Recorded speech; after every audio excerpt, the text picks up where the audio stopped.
The first thing that we know of his life after his birth is the fact that his mother gave him to be raised in the desert. In fact, this was a custom of the elite of the Quraysh. Now you all know the story of Halima. We're just going to summarize it briefly. Halima bint Sa'diyah, the famous foster mother of the Prophet ﷺ, she narrates this story in the first person. And it is recorded in a number of books of hadith and of seerah. And so inshallah it is an authentic hadith, no doubt about that, that she said that she and her husband were suffering greatly from poverty. So she's explaining, why would she want to take another baby? Because that baby gets money, the parents give money. And so I convinced my husband to go with there was a yearly time that the women of Banu Sa'd ibn Bakr would go to Mecca and would obtain any newly born child who would be willing to be adopted, or not adopted, but foster fed for 2-3 years.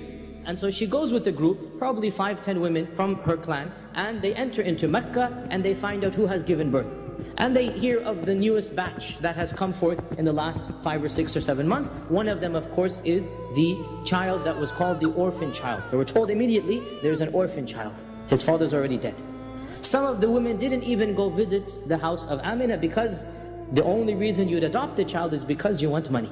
And when the child is an orphan, then it's known that you're not going to get that much money. After all, I mean, where is he going to get money from? So some women didn't even go to the house of Amina. Others went, and when they saw how poor and the poverty, they didn't like taking child who was an orphan. Halima as well visited, and she tried to move on to find another child because she wanted the money. When the week finished, every one of her friends had acquired one of these newborn children, except for Halima.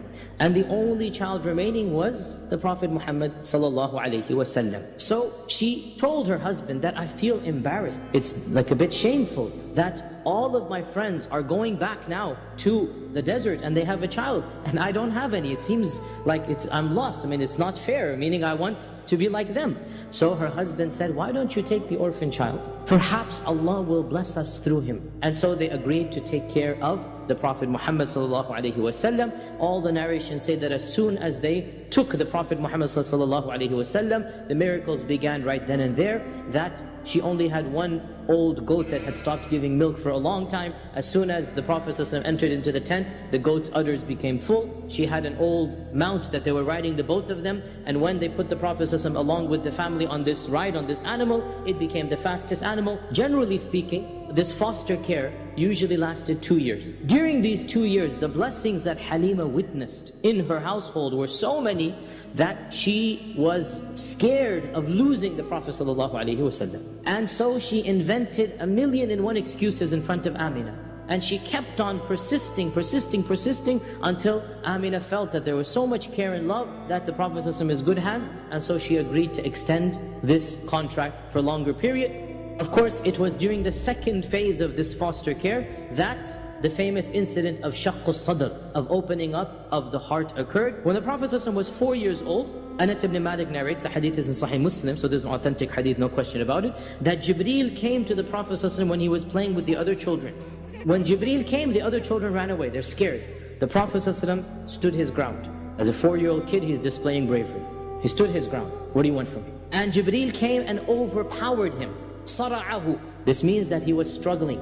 4-year-old kid is fighting an angel, the strongest angel Allah has created, but he's not going to go without a fight. Again, this shows the determination of the Prophet Muhammad ﷺ. So Jibreel forced him on the ground. You can't fight Jibreel. He forced him on the ground and he opened up his chest. Shaqqa sadrahu. It's just 2 words. And he took his heart out. And he took out a black slither, a black portion from the heart. And he threw it away. And he said, هَذَا حَظُّ الشَّيْطَانِ مِنْكَ. This is shaitan's portion that he had in you. He took it out. And then he washed the heart in a golden cup of Zamzam. And then he put it back. So he washed the heart and he put it back and he sealed it up.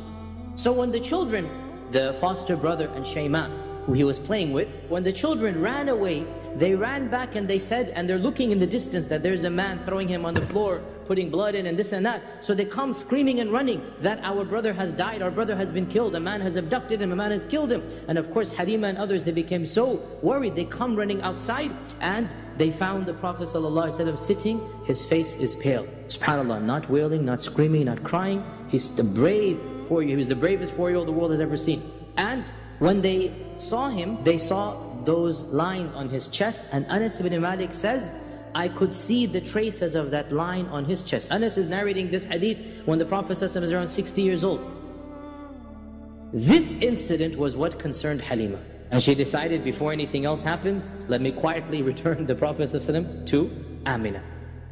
So shortly after the Prophet ﷺ was returned to Amina, we only have one incident that is recorded during this time.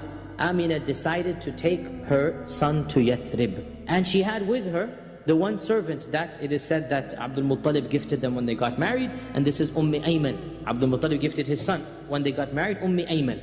So Amina traveled to Yathrib, which is now called Medina, along with Ayman and the little boy, the Prophet Muhammad sallallahu alaihi wasallam. And the Prophet stayed there for a few months. On the way back, in a small little settlement, which is still present to this day, and it is called Al-Abwa, Amina herself fell ill, and she passed away right then and there. And Ayman had her buried by the people of the village, Abwa, and so to this day her grave is at a place called Abwa. And then when the Prophet is barely 6 years old, he loses his mother and his father, so he is then entrusted to Abdul Muttalib, the chieftain of the Quraysh. In one occasion, the uncles of the Prophet sent the Prophet to find some lost camels.